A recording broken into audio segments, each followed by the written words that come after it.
So I'm a ninth generation farmer. I farm here with my dad and my two brothers, and this particular farm's been in the farm for a couple of hundred years, this particular land. But our farming operation on the grill side, we've actually traced their genealogy records back to the late 1600s. So I'm a ninth generation, and the next one comes along, we'll have the 10th generation. No doubt the biggest issues that we face with soil in this area is soil erosion. We live close to the Mississippi rivers and some of its tributaries, so soil erosion is a big issue, and that's one of the biggest things that we're trying to combat here. We use a lot of cover crops on the farm, and I'm a fan of cover crops, and I believe it improves your soil quality, but also in eliminating a lot of your nutrient runoff and preventing that soil erosion. In certain cases, eliminating the soil erosion, and that's what we shoot for. And we've been successful with that with the cover crops.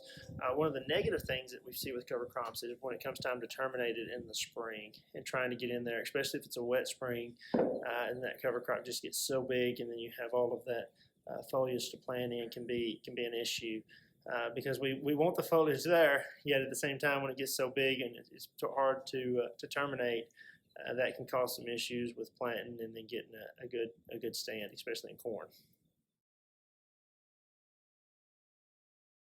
You know, I love data and I love information. I believe knowledge is power. So whenever I get to work with the Soil Health Partnership and groups, I like to extract as much data as I can to see how that information works and plays out on my farm. Because what I do on my farm may be different than a farmer 10 miles down the road. So I like to get information that's relevant and accurate to my particular soil. No doubt it'll affect the cover crop decisions that we make. How many varieties we'll put in, maybe even the varieties for what we can do to eliminate and prevent soil erosion, but also improve that soil quality with increasing organic matter, eliminating compaction, those type things.